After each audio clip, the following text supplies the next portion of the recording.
Hey everyone.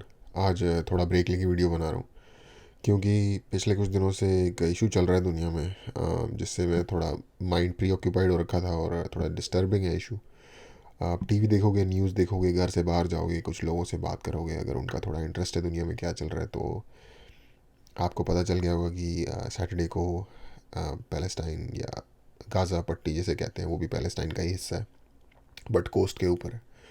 वहाँ पे एक मिलिटेंट कह लो या टेररिस्ट कह लो, आप जिस बैकग्राउंड से आओगे आप उसको वैसे डिफाइन करोगे। मुझे लगता है कि जो उन्होंने किया वो टेररिस्ट एक्ट है, तो मैं उसे टेररिस्ट ऑर्गेनाइजेशन कहूँगा। हमास जो कि एक टेररिस्ट ऑर्गेनाइजेशन है जिन्होंने हमला कर दिया इसराइल पे, और लिटरली बेगुनाह लोगों को 1200 से ज़्यादा, लास्ट जो मेरी अंडरस्टैंडिंग है उसके हिसाब से अभी तक उनके डेड बॉडीज़ मिल चुकी हैं। 1200 से ज़्यादा लोग मर चुके हैं। तो कुछ लोग शायद ऐसे जस्टिफाई करने की कोशिश कर रहे हैं कि वो मिलिटेंट जिनको मारा गया है वो आम लोग नहीं थे, वो सैनिक थे या कुछ थे। 12 थाई लोग मर गए हैं। आई थिंक 10 या 12 नेपालीज वर्कर मर गए हैं। वो लोग कौन से मिलिटेंट थे? वो लोग कौन से नेपाल की कह रहा हूँ, इसराइल की आर्मी में सर्व कर रहे थे? रेव पार्टी, म्यूज़िक फेस्टिवल कुछ होता है, उसमें आए हुए लोग जो नाच रहे हैं गानों में, उनको लाइक जिसे कहते हैं बिना देखे जनरल डायर का जलियांवाला बाग वाले स्टाइल में भून के रख दिया। जैसे कहते हैं गोलियों से भून देना, भून दिया, 250 बंदा मर गया। आम, इसी तरीके के कुछ उनके किबुत्स होते हैं जो कि रेसिडेंशियल कम्युनिटीज़ होती हैं जहाँ पे रहते हैं और काम करते हैं वो लोग। वहाँ जाके बेबीज़ को और लाइक लोगों को आ, मार दिया बेसिकली। तो आई डोंट नो, ये मिडीवल टाइम्स वाली बारबैरिटी है बेसिकली।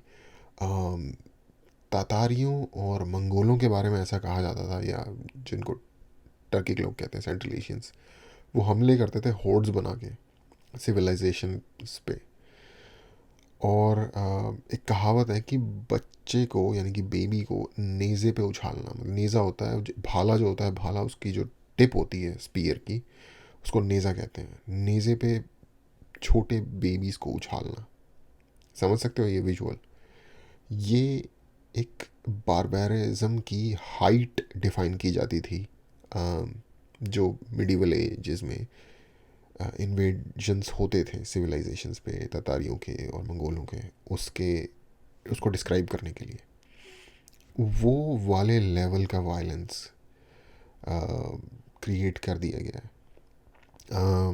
मैं अगर सिंपैथी इस एंड से रखना चाहूँ हमास या गाज़ा पट्टी के लोगों के साथ या फ़िलिस्तीनियों के साथ, कि आप अपने फ्रीडम के लिए लड़ रहे हो, ये कौन सा फ्रीडम के लिए लड़ने का तरीका होता है यार? अम, जो लोग भी फ़िलिस्तीन के लिए भी रैली निकाल रहे हैं पूरी दुनिया में, उसका समर्थन कर रहे हैं, आई डोंट नो कि उन्होंने देखा है कि क्या हो रहा है, वो ऑब्ज़र्व कर रहे हैं कि क्या हो रहा है, या इंसान अपने बायस के नीचे इतना मजबूर है कि वो इस तरीके की चीज़ों को भी देख नहीं पाता, उसकी सेवेरिटी को महसूस ही नहीं कर पाता। आम, लोग दूसरी साइड से फिर जब इसराइल ने हमला किया तो बॉम्बिंग में बेबीज़ मार रहे हैं। गाज़ा पट्टी में लोग उनकी पिक्चर्स डाल रहे हैं और कह रहे हैं, इक्वेट कर रहे हैं कि ये देखो ये भी ऐसा ही करते हैं। लेकिन फ़र्क ये है दोनों में, अब आई मीन दुख की बात तो दोनों ही है। कोई भी एक बेबी जो है उसका किसी भी तरीके के, उसको कुछ नहीं पता दुनिया में, वो आया है, उसको कुछ नहीं पता कि क्या हो रहा है दुनिया में। और वो उसको मौका ही नहीं मिला कुछ भी देखने का, महसूस करने का, जानने का, अपना खुद का डिसीजन बनाने का, या कुछ भी ऐसा करने का कि वो उस तरह की एंड डिज़र्व करता हो। तो हाँ, जो मैं कह रहा था कि फ़र्क ये है कि जो हमास के लोगों ने हमला किया है वो उन्होंने सर्जिकली, जानते हुए कि ये एक बेबी है और इसको मैं डायरेक्टली कत्ल कर रहा हूँ। एक मैं वीडियो देख रहा था, एक बंदा गाड़ी के नीचे छुप रहा था, पता नहीं बॉम्ब से बचने के लिए या किस चीज़ से बचने के लिए, एक बंदा आता है ऐसे ही नॉनशेलेंटली आता है, गोली मार के बस उसको चला जाता है। वो बंदा आर्मी की गेटअप में नहीं था, नॉर्मल कपड़ों में था, म्यूज़िक फेस्टिवल चल रहा है। आपको कैसे पता कि वो आर्मी का बंदा है? और आपने कैसे डिसाइड कर लिया और कैसे आए आपने उसको गोली मार दी? ये कौन सा फ्रीडम है भाई? ये कोई फ्रीडम नहीं है, ये स्लॉटर है, ये ह्यूमन स्लॉटर किया है। अब आप कह सकते हो कि भाई ठीक है, इसराइल की एयर रेड्स में भी यही हो रहा है, जो एयर की बम्बार्डमेंट हो रही है गाज़ा पट्टी में, उसमें भी एंड रिजल्ट यही निकल के आ रहा है कि आम सिविलियन मर रहे हैं बॉम्बार्डिंग के नीचे। इसमें फ़र्क ये है कि यार उनके बंदे जाके ना देख के गोली नहीं मार रहे, उन्होंने उनको वार्न भी कराया। चलो कह सकते हैं कि just for the sake of formality के लिए वार्न कर दिया होगा, लेकिन मारना वो चाहते, ठीक है। बट आप उनको फिर भी ये चीज़ नहीं कह सकते कि वो एक लिटरली एक एक बंदे को जा के गोली मार रहे हैं जो कि सिविलियन है बाय डिफ़ॉल्ट। वो कह रहे हैं कि हम टारगेट कर रहे हैं हमास को, और क्योंकि हमास छुपता ऐसी जगहों पे है जहाँ पे हाई पॉपुलेशन होती है सिविलियंस की, या फिर हॉस्पिटल या स्कूल या इस टाइप की जगह होती हैं ह्यूमन शील्ड के तौर पे, ये उनका कहना है। ये फैक्ट्स आ रहे हैं दोनों साइड से। तो और अगेन आप कह सकते हो कि भाई फिर हमास करे क्या? उनको भी तो कुछ वॉर टैक्टिक ऐसे लगाने पड़ेंगे कि वो अब एक स्टेट से लड़ रहे हैं, तो पर at the end of the day है तो ये टेररिज्म। तो ये करंट सिचुएशन की मैं बात कर रहा हूँ, इस पर मेरा ये ओपिनियन है कि ये एक टेररिस्ट एक्ट था हमास का। और मैं उनको फ़िलिस्तीन में होने वाली डेथ्स के लिए भी इसलिए ज़िम्मेदार मानता हूँ क्योंकि कुछ ऐसी बड़ी चीज़ हो नहीं रही थी, चीज़ें शांत थी। छुटपुट कहीं एक आधा भगदड़ मच जाती है, लोगों में लड़ाई हो जाती है, थोड़े बहुत स्टैम्पीड हो जाता है, कुछ दो चार लोग मर जाते हैं दोनों साइड से या एक साइड से, जिस भी साइड से। पर इस लेवल का कार्नेज नहीं मचा हुआ था। आपको क्या लग रहा था कि आप अटैक कर दोगे इसराइल पे इस तरीके से और वो सामने से बैठे रहेंगे? इनको पता था ना कि वहाँ से इससे बहुत गुना ज़्यादा बड़ा अटैक आएगा, इनको पता था। तो मेरे लिए तो अगर आप लॉजिक से सोचो तो अपने फ़िलिस्तीन के जो गाज़ा पट्टी के आम लोग हैं उनकी डेथ के लिए ये लोग जिम्मेदार हैं। और उन लोगों से मुझे इसलिए भी सिंपैथी है क्योंकि आई डोंट थिंक उन्होंने हमास को एज ए लीडर चुना था। उन्होंने जब चुना था उसके बाद जब नेक्स्ट इलेक्शन आया था, इन्होंने अबॉलिश कर दिया उसे, इन्होंने उसे कंटिन्यू नहीं किया। तो अगर आप एक कॉन्शियस वाले इंसान हो तो आप इस सिचुएशन को देखिए। मैं सिर्फ अभी करंट सिचुएशन की बात कर रहा हूँ, मैं हिस्टोरिकल कॉन्टेक्स्ट की बात इस वक्त नहीं कर रहा, उसकी भी बात कर लेंगे। तो अगर आप कॉन्शियस वाले इंसान हो और इस करंट सिचुएशन को देखोगे तो आप डेफिनेटली कह सकते हो कि यहाँ पे अभी जो लोग मरे हैं दोनों साइड से, इसका ब्लेम जाता है हमास पे। ये मेरा ओपिनियन है। ओके, हिस्टोरिकली आप कह सकते हो कि किस साइड की गलती है, डिपेंडिंग ऑन आप किस बैकग्राउंड से चीज़ों को देख रहे हो। अगर आप मुस्लिम हो और आपका, क्योंकि पैलेस्टीनियंस जो हैं वो अरब्स हैं, मोस्टली मुस्लिम्स हैं, क्रिश्चियंस भी हैं लेकिन मोस्टली मुस्लिम्स हैं, तो आपका उनके साथ वो वाला एफिलिएशन है, तो आप शायद वैसे कहोगे कि भाई उन्होंने उनकी ज़मीन ले ली। अगर आप जीव हो या अमेरिकन हो या दूसरे उस वाले साइड के बैकग्राउंड से बिलोंग करते हो तो आप कहोगे कि भाई हमने वो सारी ज़मीनें पैसे दे के खरीदी हैं, उसके बाद आपने 6-6 कंट्री ने मिल के हम पे हमला कर दिया, तो हमने आपको जंग में हरा के ज़मीन ली है। हमने उनके अपने आर्ग्यूमेंट्स हैं, और उनका सबसे बड़ा उनका आर्ग्यूमेंट एक्चुअली ये है कि ये हमारा प्रॉमिस लैंड है, हम यहाँ से बिलोंग करते हैं। ये इस जगह का हिस्टोरिकल नाम ही इसराइल था, फ़िलिस्तीन नाम की कोई जगह नहीं थी, इस जगह का नाम इसराइल था, ऐसा उनका कहना है, जो कि हिस्टोरिकली सही भी है। अगर आप लिटरली हिस्ट्री में जाओगे तो उस जगह का नाम था किंगडम ऑफ जुडिया, और किंगडम ऑफ एक और नाम था किंगडम ऑफ कुछ का, वो दोनों एरिया बेसिकली किंगडम ऑफ जुडिया, जहाँ पे ज्यूज़ की लैंड थी और वही लोग रहते थे। टेम्पल माउंट जो है उनका, वो ऑलमोस्ट 4,000 से ज़्यादा साल पुराना है। 4,000 साल पहले तो वहाँ पे पैलेस्टाइन या मुस्लिम्स नहीं रहते थे ना। तो अगर आप लैंड की बात करेंगे कि लैंड ओरिजिनली किसको बिलोंग करती है, तो ओरिजिनली तो पूरी हिस्ट्री में जाओगे तो उनको बिलोंग करेगी, ठीक है। लेकिन आप ये भी कह सकते हो कि नहीं, फ़िलिस्तीनियों को डिस्प्लेस भी किया गया है, ऐसे ही उन्हें भी डिस्प्लेस किया गया था। रोमन एम्पायर ने उस एरिया पे कब्ज़ा कर लिया, जैसा कि पुराने ज़मानों में होता था। जूश किंगडम को अबॉलिश करके जूस को वहाँ से बाहर निकाल दिया, ठीक है। उसके बाद 7th 8th सेंचुरी में जब अरब फोर्सेस आई, इन्होंने उस एरिया में कब्ज़ा ले लिया, ठीक है। क्रिश्चियंस से लिया उन्होंने कब्ज़ा, रोमन क्रिश्चियंस जो थे, रोमन्स के जो डिसेंडेंट थे जो कि क्रिश्चियन हो गए थे बाद में, उनसे कब्ज़ा लिया, ठीक है। उससे लेके 1945 तक उसके पहले ब्रिटिश मैंडेट बन गया था, और ये वो मतलब ब्रिटिश के अंडर आ गया था, वो कॉलोनी बन गई थी।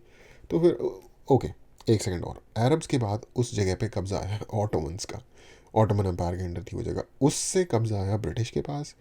ब्रिटिश ने दिया मैंडेट पैलेस्टाइन, इसराइल और पैलेस्टाइन का। उसके बाद वहाँ पे धीरे धीरे मूव होना शुरू हुए ज्यूज़ यूरोप से और दुनिया भर के और एरियाज से। और उसके बाद जो होलोकॉस्ट हुआ है, आई मीन उसके बाद ही नहीं, उसके साथ साथ एक्चुअली सेकेंड वर्ल्ड वॉर के दौरान होलोकॉस्ट हो रहा था, तो उसने एक बहुत बड़ा पुश दिया लोगों को वहाँ जाने के लिए। हालांकि जो मूवमेंट थी जूश की वहाँ आने की, वो शुरू हो गई थी 1910 1915 के फर्स्ट वर्ल्ड वॉर के आसपास ही। तो ये थोड़ा सा बैकग्राउंड है। आप डिपेंडिंग ऑन आप किस साइड में बिलोंग करते हो, आप अगर दुनिया में ओवरऑल न्यूज़ फॉलो करोगे तो आपको दिख जाएगा एक लिबरल लेफ्ट समाजवादी मार्क्सिस्ट जो तबका है, और जो मुस्लिम्स हैं और जो अरब्स हैं, ये पैलेस्टाइन को सपोर्ट करते हुए दिख जाएंगे आपको। एक जो राइट विंग है बाकी की दुनिया का, जो मुस्लिम नहीं है, क्रिश्चियंस, वेस्टर्न, इंडिया में बहुत ज़्यादा सपोर्ट है। इंडिया का जो राइट विंग है उसकी बहुत ज़्यादा सपोर्ट है टूवर्ड्स इसराइल, कि ये उनका हक है। लॉजिकली देखोगे तो अगर आप ये देखोगे ये ज़मीन हमारी थी, तो आप कहोगे उससे आज के टाइम पे इसराइल का कब्जा है, ठीक है। तो आप तो जो लोग पैलेस्टाइन को सपोर्ट करते हैं उनका पहले ही ज़मीन हमारी थी, ठीक है। जिस कहेंगे उससे भी पहले ही ज़मीन हमारी थी। तो सबसे पहले हमारा धार्मिक यहाँ पे स्थल था।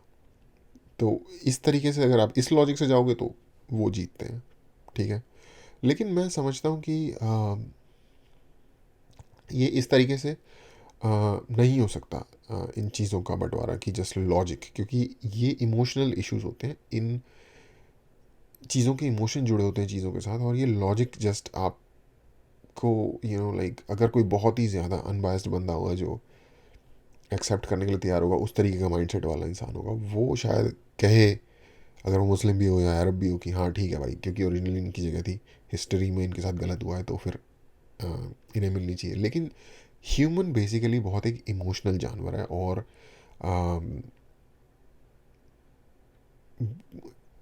ये ऑलमोस्ट इम्पॉसिबल है कि एक साइड को पूरी की पूरी लाइक कंसीडरेशन मिल सके। और एक्चुअली ये एक बहुत बड़ा टेस्ट हो सकता है किसी भी इंसान के लिए जो इस सिचुएशन में किसी भी साइड पे है, कि क्या आप सच में अनबायस्ड हो और सच में अनबायस्ड होकर सामने वाली पार्टी का सुन सकते हो। ये एक बहुत अच्छी थॉट एक्सरसाइज हो सकती है इस वाली सिचुएशन में।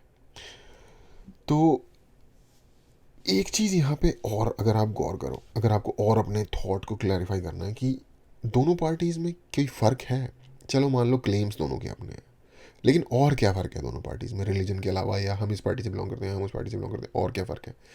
दूसरा फ़र्क ये है कि कोई भी कंट्री या कोई भी सरकार की जो वैलिडेशन आती है ना, वो ये आती है कि वो अपनी जनता को किस तरीके का एनवायरनमेंट ग्रो करने के लिए या एग्जिस्ट करने के लिए प्रोवाइड कर रहे हैं।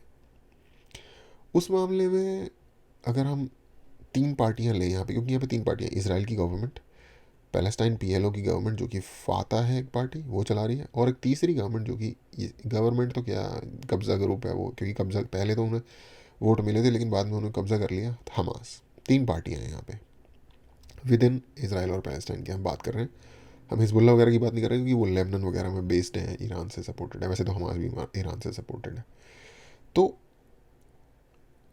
इन तीन पार्टीज़ में गवर्नड होने वाले ह्यूमंस में से सबसे ज़्यादा अच्छी कंडीशन किन ह्यूमंस की है? मेरे ख्याल से सबसे अच्छी कंडीशन वो है जो इसराइल की गवर्नमेंट के अंदर रह रहे हैं। अब आप कहोगे कि भाई ऐसा इसलिए है क्योंकि इसराइल पावरफुल है और वो इन लोगों को दबा के रखता है और पीट के रखता है, इसलिए वो तो तरक्की कर लेता है और ये तरक्की नहीं कर पाते। इन लोगों को, जैसे मान लीजिए जो पीएलओ के अंदर है या हमास के अंदर है, इनको अपनी साइंटिफिक ग्रोथ करने के लिए किसने रोका था? फॉर एग्जांपल अभी भी जो ये हमला हुआ है, अगर आप ये ना करके ये अपनी ग्रोथ की तरफ काम कर रहे होते, तो इनको कौन परेशान कर रहा था कि नहीं आप एग्जिस्ट नहीं कर सकते, आप अपनी ग्रोथ पे भी काम करोगे तो भी हम आपको मारते रहेंगे? क्या इसराइल की ऐसी अप्रोच है? क्या इनके बिना कुछ किए इसराइल जस्ट बॉम्बार्ड करना शुरू कर देता है? इसका एक एग्जांपल है कि 2006 में इसराइल ने गाजा में, इसराइल की ऑक्यूपेशन थी, ऑक्यूपेशन कह लो, है ना? 2006 में विलिंगली इसराइल ने अपनी और आर्मी को और दूसरे जो जीव लोग वहाँ पे रह रहे थे उनको वहाँ से मूव आउट किया गाजा से, और उसकी जो लीडरशिप है वो वहाँ के बंदों को दे दी कि भाई आप रहो यहाँ पे, आप संभालो। ये एक बहुत अच्छी पॉइंट हो सकता था, बहुत अच्छा कोर्स चेंज करने का एक लैंडमार्क हो सकता था, जहाँ से सिचुएशन चेंज की जा सकती थी, जहाँ से अगर उनको मिल गई, अगर तो देखो उन्हें ऑप्रेस ही करना होता तो इसराइल बाहर ही क्यों निकलता वहाँ से? आप इस लॉजिक से सोचिए कि वो वहाँ से बाहर ही क्यों निकलता अगर उन्हें ऑप्रेस करना होता। तो ऑप्रेस तो ऑलरेडी कब्जा होते हुए अच्छे से ऑप्रेस कर पाते ना, तो वहाँ से निकलने का क्या फ़ायदा था? शायद ये फ़ायदा रहा होगा कि उन्होंने सोचा होगा कि ठीक है आप ये लैंड ले लो, इसको आप अपने हिसाब से ग्रो कर लो, यहाँ पे आपको जैसे मर्जी रहना है वैसे रह लो। इसको ये भी कह सकते हो कि शायद उनके लिए वहाँ पे कुछ होगा नहीं, बहुत ज़्यादा ऑलरेडी वेल फिलिस्तीन की पॉपुलेशन है, वहाँ पे अरब्स की पॉपुलेशन है, तो इसलिए उनको लगा होगा कि इस एरिया को छोड़ ही देते हैं, वॉलेटाइल एरिया है, वट ये सब हो सकता है। लेकिन फिर भी यहाँ पे उस वाले एरिया को, और उसका समुंदर से कनेक्शन भी है, तो वहाँ पे पोर्ट वगैरह का भी बनने का कुछ सीन बन सकता था, वो वहाँ पे ग्रो कर सकते थे। लेकिन वहाँ से उन्होंने इनफैक्ट, एक और मैं आपको एग्जांपल देता हूँ, उनके इंफ्रास्ट्रक्चर की ग्रोथ के लिए इसराइल सामान, पैसा, फिजिकल इंफ्रास्ट्रक्चर बनाने के लिए सामान भेजता था, रिसोर्सेज भेजता था उनके लोगों को इसराइल में काम करने के लिए, क्योंकि इसराइल में 10 गुना ज़्यादा सैलरीज हैं वहाँ से, गाज़ा पट्टी से, तो वर्क परमिट दे रहा था। ऐसा आप सोच सकते हो कि अगर उनकी तनख्वाह ज़्यादा हो, अगर उनके वहाँ कोई इसराइली काम करना चाहे और वो वर्क परमिट ले, वो तो देखते ही गोली मार देंगे। तो आपको थोड़ा सा अनबायस्ड होके अपने कंफर्ट जोन से बाहर निकल के इसको देखना ही होगा, अगर आपको ओवरऑल पिक्चर चाहिए और आप सोल्यूशन की तरफ जाना चाहते हो। क्योंकि आपको ये याद रखना है कि आप जो भी ऑनलाइन देख रहे हो ना, उसमें बहुत सारी चीज़ें जो हैं वो प्रोपेगेंडा है, क्योंकि जब भी किसी जगह पे कॉन्फ्लिक्ट और वॉर चल रहा होता है तो उससे बहुत सारे लोग बेनिफिट कर रहे होते हैं। हमास और इस उनके जो लीडर्स हैं, और इस तरीके के जो बड़े बड़े लीडर्स होते हैं इस तरीके के ऑर्गेनाइजेशन में, वो सारे मल्टी मिलियनियर बिलियनियर होते हैं, क्योंकि दुनिया भर से उनको पैसा आ रहा होता है इस मूवमेंट के लिए। और इंसान जो है वो बाय डिफ़ॉल्ट एक करप्ट जीव है, चाहे आप पूरी दुनिया में एग्जांपल्स उठा के देख लें। ये कोई इतने दूध के धुले ऐसे लोग नहीं, और ना ही इसराइली हैं। बेंजामिन नेतन्याहू पे ज़बरदस्त करप्शन के केसेस चल रहे हैं। अभी भी पूरी की पूरी उनकी सोसाइटी फ्रैक्चर्ड हो रखी थी, जिसका ही ये वजह थी कि ये जो हमला है ये इतना ज़्यादा कर पाए और इसमें सफल हुए। उनकी सोसाइटी की कमज़ोरियाँ थी जिन्होंने इनको मौका दिया। तो उनकी सोसाइटी में भी करप्शन बहुत ज़्यादा है, फ्रैक्चर्स बहुत ज़्यादा है। तो क्या आपको लगता है कि हमास में नहीं होंगे करप्शन करने वाले लोग? क्या आपको ऐसा नहीं लग रहा कि वहाँ से इस पूरे कॉन्फ्लिक्ट से बेनिफिट होने वाले लोग हैं, बेनिफिट होने वाले लोग हैं? चीज़ें बेटर डायरेक्शन में जा भी सकती हैं और लोग नहीं चाहते जाना, और ये दोनों ही साइड पे है। पर इसराइल का एज ए स्टेट आपको दिख रहा है कि कुछ एक्शंस उन्होंने ऐसे लिए हैं जिससे कि सिचुएशन बेटर हो सकती थी। वो बम्बार्डमेंट करते हैं एज ए स्टेट करते हैं, घर में जाके इनोसेंट लोगों को कैमरे में लाइव स्ट्रीम करके नहीं मार रहे होते वो लोग। तो एक स्टेट का और एक टेररिस्ट ऑर्गेनाइजेशन का फ़र्क आपको यहाँ समझना होगा। आपको, अगर आप हो भी पैलेस्टाइन की साइड, तो इस पर्टिकुलर इंसिडेंट में आई डोंट थिंक कि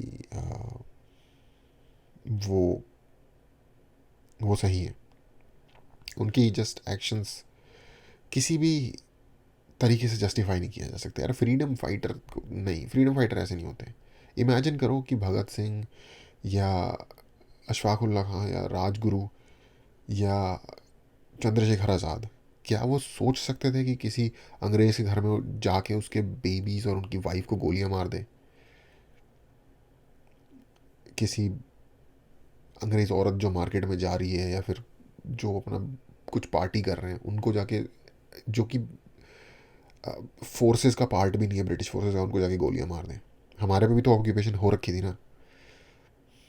उन्होंने तो बम भी जब असेंबली में फोड़ा भगत सिंह ने, तो किसी को मारा नहीं, अटेंशन अट्रैक्ट करने के लिए कि भाई ये हमारी प्रॉब्लम चल रही है यहाँ पे, इसको सॉल्व करो, इसलिए इसलिए फोड़ा, ठीक है। और बहुत सारे लोग कह रहे हैं कि ये ईरान के बैक्ड लोग हैं, और आ, क्योंकि सऊदी और इसराइल का आपस में अब्राहम अकॉर्ड होने वाला था, तो उसको ब्रेक करने के लिए, क्योंकि फिर इसराइल और ज़्यादा प्रोमिनेंट होता चला जाता मिडल ईस्ट में, और जो ये उनके अगेंस्ट लोग हैं स्पेशली ईरान और उसके समर्थक, वो ज़्यादा साइड लाइन होते चले जाते, तो उस चीज़ को रोकने के लिए। और हाँ, टाइमिंग के हिसाब से तो यही लगता है कि ऐसा ही हुआ होगा। तो ये सारी सिचुएशन है मेरी अंडरस्टैंडिंग के हिसाब से। इस बात के पूरे चांसेस है कि हो सकता है आप इससे एग्री ना करो, और मैं आपको दोष नहीं दूंगा, लेकिन सोचना के लिए मैं इनवाइट करूंगा कि सोचना कि सोल्यूशन क्या हो सकता है, आपके हिसाब से क्या सोल्यूशन हो सकता है, इस बात को सोचना। मेरे हिसाब से क्या प्रॉबेबल फीजिबल सोल्यूशन हो सकता है, ये ऐसी चीज़ है, इसमें एक साइड अगर आप सोच रहे हो ना कि अगर आप फ़लस्तीन को सपोर्ट करते हो, सोच रहे हो कि नहीं पैलेस्टाइन पूरा आज़ाद होगा, from the river to the sea फ़लस्तीन विल बी फ्री, तो ऐसा नहीं होने लगा। जस्ट बिकॉज ह्यूमन रियलिटी इस तरीके की है, सिचुएशन इस तरीके की है, कोई भी ऐसे गिव अप नहीं कर देता। आप, इसराइल इतना पावरफुल है, क्या पैलेस्टीनियंस ने गिव अप किया? तो सोचो वो पावरफुल होते हुए कैसे गिव अप कर देंगे, ठीक है। दूसरी तरफ अगर आप इसराइल को सपोर्ट करते हो, तो आप तो भी आपको ये सोचना होगा कि जो इतने सारे 8-10 मिलियन लोग हैं, 12 मिलियन लोग हैं फ़िलिस्तीन के, जो वेस्ट बैंक में, और वेस्ट बैंक उसे इसलिए कहते हैं क्योंकि वो जॉर्डन रिवर जो है ना, जो पूरा इसराइल और फ़लस्तीन का जो फ़िलिस्तीन का जो एरिया है ना, उसको जॉर्डन कंट्री से जो डिवाइड करती है उसको जॉर्डन रिवर कहते हैं, और जो जॉर्डन रिवर का वेस्ट बैंक है, उस एरिया में आज के टाइम का रिमेनिंग पैलेस्टाइन बचा हुआ है, उसे इसलिए उसे वेस्ट बैंक भी कहते हैं। जॉर्डन रिवर का वेस्ट बैंक है वो, इसलिए। तो अगर आप इसराइल की साइड से भी हो और आप सोच रहे हो कि भाई हमको ही सब मिल जाएगा, वन स्टेट सोल्यूशन होगा, तो वो भी इसलिए नहीं हो सकता क्योंकि वो जो 10-12 मिलियन लोग हैं फ़िलिस्तीन के, उनको भी कहीं ना कहीं तो जाना ही है ना रहने के लिए। 12 मिलियन लोग कौन सी कंट्री अब्जॉर्ब करेगी? अरब कंट्रीज़ में वैसे ही रिसोर्सेज बहुत कम है, कुछ अमीर देश हैं उनके, GIC, पता नहीं कौन सी कंट्री कहते हैं उन्हें, जो अरेबियन पेनिनसुला में, कतर हो गया, कतर को तो शायद उन्होंने निकाल दिया, लेकिन बट कतर हो गया, UAE हो गया, ओमान हो गया, सऊदी अरेबिया हो गया, कुवैत हो गया, ये कुछ अमीर कंट्रीज़ हैं, बट इनके रिसोर्सेज बहुत लिमिटेड हैं, और ये ऐसे अब्जॉर्ब नहीं करते जो उनके खुद के लोग नहीं हैं, उनके अलावा बहुत रेयरली किसी किसी को अपनी कंट्री में रहने के लिए परमानेंट ये देते हैं जगह। और इजिप्ट वगैरह के भी हालात ख़राब ही हैं इस टाइम में, सीरिया के हालात ख़राब हैं, और उनको कौन सपोर्ट करता है? जॉर्डन के हालात भी ख़राब ही हैं, परपेचुअली ही ख़राब चल रहे हैं, तो कौन इनको एब्जॉर्ब करेगा? और प्लस कहीं ना कहीं उन लोगों का उस लैंड से जनरेशनली नाता तो है ही, तो किसी न किसी तरीके की सेटलमेंट उनको देनी पड़ेगी, और फाइनली ये कुछ ही न कुछ आज हो जाए, 50 साल बाद हो जाए, 100 साल बाद हो जाए, 200 1000 साल बाद हो जाए, किसी ना किसी तरीके का ट्रूस होगा जिसमें कि किसी को कुछ मिलेगा, किसी को कुछ मिलेगा, एक डिसेंट, सारी parties will come out from this with something. ऐसा नहीं होगा कि एक पार्टी पूरी तरीके से जीत जाए, और ऐसा होना भी नहीं चाहिए, क्योंकि फिर ये ज़्यादती है किसी भी पार्टी के साथ। तो आई गेस दोनों साइड पे लोगों को देखना होगा कि हमारे एंड पे गलती क्या है, और जिस भी माध्यम उनके पास अवेलेबल है, सोशल मीडिया या कोई पावर पोजीशन, वहाँ से इस चीज़ को, इस सोच को पुश करना होगा कि भाई सोल्यूशन ढूंढो, अपनी ईगो हटाओ, क्योंकि ये ज़मीन की लड़ाई नहीं है, ये रिलीजन की भी लड़ाई नहीं है, ये नेशनलिज्म की भी लड़ाई नहीं है, ये ईगो की लड़ाई है। जब ईगो हटेगी ना, तब इसका सोल्यूशन निकलेगा।